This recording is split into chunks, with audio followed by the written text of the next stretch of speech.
Saya percaya di tengah masalahmu, di tengah tantangan hidupmu, miliki iman.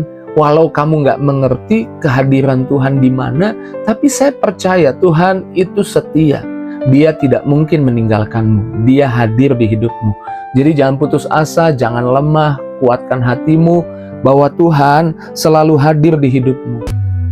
It is the time for morning with the word. Puji Tuhan, selamat pagi. Bergabung lagi di Morning with the Word YouTube channel saya, Mario Marcelo. Saya percaya pagi ini Tuhan ajak kita untuk kita bersandar pada kekuatannya, untuk kita bersandar hanya pada Tuhan, untuk kita tidak bersandar pada pemahaman kita sendiri.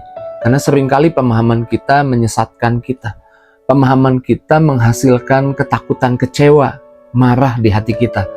Tapi waktu kita mengerti apa yang jadi kehendak Tuhan, apa yang jadi rencana Tuhan, sikap Tuhan kita melalui firman Tuhan, saya percaya sekalipun ada tantangan, ada masalah, dan kita belum lihat jalan keluar, kita belum lihat jawaban doanya, itu yang membuat kita bisa tetap teguh, tidak mundur, tidak kecewa, itu yang buat kita bisa tetap melangkah. Karenanya kita harus sadar waktu ada masalah, ada tantangan, seringkali banyak orang percaya bertanya, di mana Tuhan? Sepertinya Tuhan tidak hadir. Bahkan saya merasa Tuhan tidak ada tanda-tanda sedikit pun hadir di hidup saya, di tengah-tengah masalah yang saya hadapi. Tapi sebagai hamba Tuhan, saya mau katakan, ketika engkau berdoa dan ketika engkau melibatkan Tuhan, Tuhan tidak pernah pergi dari hidupmu. Bahkan Tuhan selalu hadir di tengah-tengah kehidupan umatnya. Di kitab Ester menarik kalau kita pelajari. Di sana tidak muncul nama Tuhan. Sepertinya tidak ada Tuhan di kisahnya Ester. Tapi kalau kita pelajari, di sana ada rangkaian-rangkaian kejadian di mana Tuhan menunjukkan kehadirannya. Memang secara eksplisit tidak ada nama Tuhan disebut, tapi Tuhan hadir di balik setiap kejadian. Dan Tuhan telah menyusun rencana keselamatan jauh sebelum musuh merencanakan yang jahat buat umatnya. Tuhan selalu menyatakan kebaikannya di balik layar, di balik semua ketidakmengertian kita, bahwa Dia turut bekerja. Karenanya di tengah masalahmu, di tengah tantanganmu, percayalah, ada Tuhan yang tidak pergi dari hidupmu. Jangan merasa Tuhan tidak hadir. Alkitab berkata, Roma pasal 8 ayat 28, kita tahu sekarang bahwa Allah turut bekerja dalam segala sesuatu untuk mendatangkan kebaikan bagi mereka yang mengasihi Dia. Di kitab Ester sepertinya Tuhan tidak hadir, tapi kalau kita perhatikan ada kejadian-kejadian yang mungkin kita anggap biasa, tapi di sana ada kehadiran Tuhan untuk merencanakan keselamatan buat umatnya, buat orang Israel pada waktu itu. Kalau kita pelajari di kitab Ester, satu kali Raja Ahasiweros mengadakan pesta, dan Raja Ahasiweros meminta Ratu Wasti untuk menunjukkan kecantikan kepada para tamunya. Tapi Wasti menolak itu. Dan penolakan Wasti membuat Raja Ahasiweros murka. Dan akhirnya Wasti dijatuhkan. Waktu Wasti dijatuhkan, diadakan pemilihan untuk mengangkat ratu bagi Raja Ahasiweros. Dan kejatuhannya Wasti menjadi pintu yang terbuka untuk Ester bisa ikut di sana. Dan kalau kita pelajari, Ester itu hanyalah seorang Yahudi yang yatim piatu yang diasuh oleh pamannya Mordekai. Dan dia ikut di sana. Waktu dia ikut di sana, dia terpilih sebagai ratu. Dan saya percaya itu bukan suatu kebetulan. Itu bukti kehadiran Tuhan. Kalau kita pelajari, sepertinya nama Tuhan tidak disebut di sana, tapi Tuhan hadir di balik setiap kejadian. Saya percaya Tuhan juga sedang hadir di setiap kejadian di dalam kehidupanmu. Jadi jangan merasa bahwa Tuhan tidak hadir.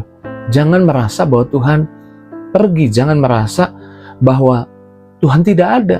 Tuhan tidak besertamu, Tuhan selalu besertamu. Dan kita tahu pengangkatan Ester jadi ratu adalah sebuah jalan yang pada akhirnya nanti menjadi keselamatan buat orang Israel. Lalu kisah di mana raja tidak dapat tidur. Ini juga bukan suatu kebetulan. Tidak dapat tidur, kemudian dibacakan kitab sejarah.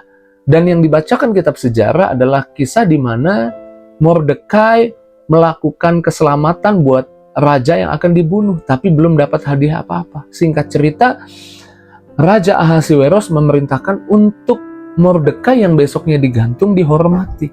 Haman justru jadi digantung. Tuhan turut bekerja di balik layar. Dan akhirnya ada keselamatan buat orang Israel. Kalau kita baca di kitab Ester 9 ayat 1, ketika musuh-musuh orang Yahudi hendak membinasakan mereka, terjadilah yang sebaliknya. Kenapa bisa terjadi yang sebaliknya? Karena Tuhan hadir. Saya percaya di tengah masalahmu, di tengah tantangan hidupmu, miliki iman. Walau kamu nggak mengerti kehadiran Tuhan di mana, tapi saya percaya Tuhan itu setia. Dia tidak mungkin meninggalkanmu. Dia hadir di hidupmu. Jadi jangan putus asa, jangan lemah, kuatkan hatimu bahwa Tuhan selalu hadir di hidupmu. Karenanya untuk kita menjadi kuat, kita perlu baca firman setiap hari. Alkitab bilang begini, Yosua 1 ayat 8, janganlah engkau lupa memperkatakan kitab Torah ini siang dan malam, tetapi renungkanlah itu siang dan malam, sebab dengan demikian perjalananmu akan berhasil dan beruntung. Merenungkan firman itu membuat kita berhasil dan beruntung. Teks lain bilang makmur. Amsal 4 ayat 22, firman Tuhan adalah kehidupan dan kesehatan bagi seluruh tubuh. Walau kita nggak mengerti semua, baca firman itu menyegarkan jiwa kita. Baca firman itu menyegarkan lagi pemikiran kita. Saya menulis di sini meremajakan pikiran kita. Pikiran kita jadi fresh lagi. Kita jadi dapat kelegaan lagi. Kita dikuatkan lagi. Di tengah-tengah engkau tidak mengerti, di tengah-tengah tantangan, di tengah-tengah masalah, dan rasanya banyak tekanan, dan engkau merasa Tuhan tidak hadir, salah satu hal yang engkau perlukan untuk engkau tetap kuat adalah baca firman Tuhan. Renungkan firman Tuhan. Biar jiwamu fresh lagi, segar lagi, dan perjalananmu berhasil dan makmur. Ya, teks aslinya makmur, prosper. Bahasa Indonesianya berhasil. Ketika kita menghadapi masalah, jangan pernah lupa baca firman. Jangan pernah lupa untuk merenungkan firman. Saya percaya pagi ini Tuhan sedang meyakinkanmu. Kau kuat, kau bisa hadapi masalahmu. Tuhan gak absen, Tuhan gak pergi dari hidupmu. Tuhan nggak tidak hadir di hidupmu, Tuhan hadir di hidupmu.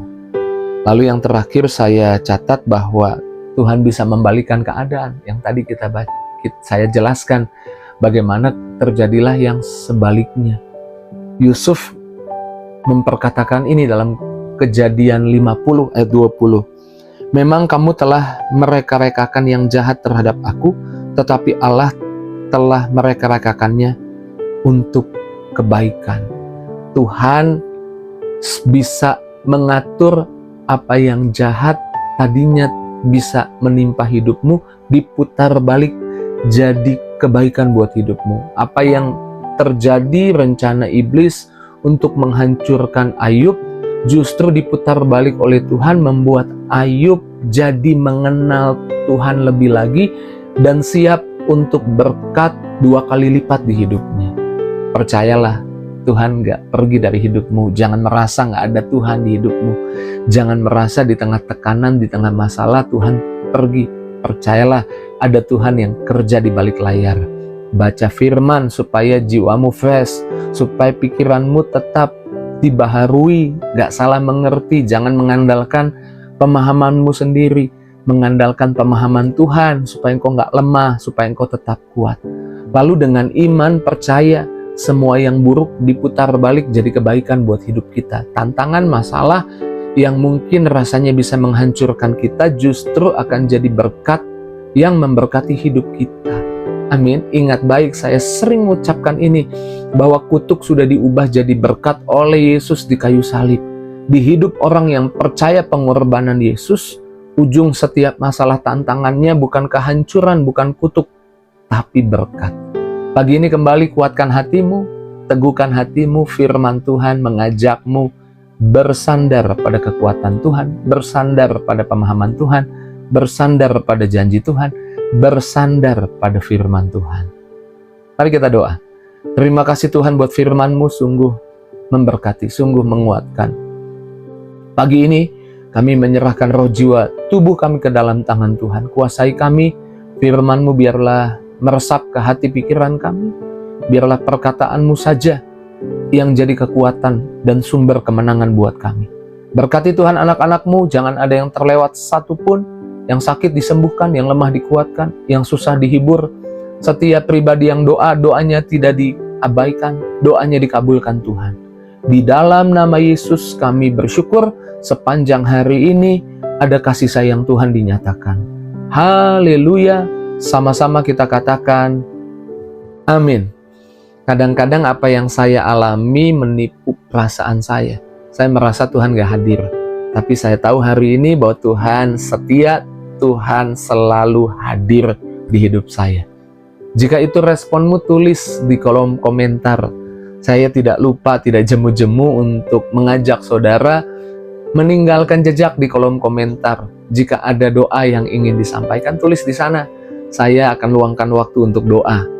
Dan jangan lupa bagikan link Morning with the Word pagi ini kepada teman, sahabat, keluargamu. Terus maju dalam Tuhan. Tuhan berkati. See you.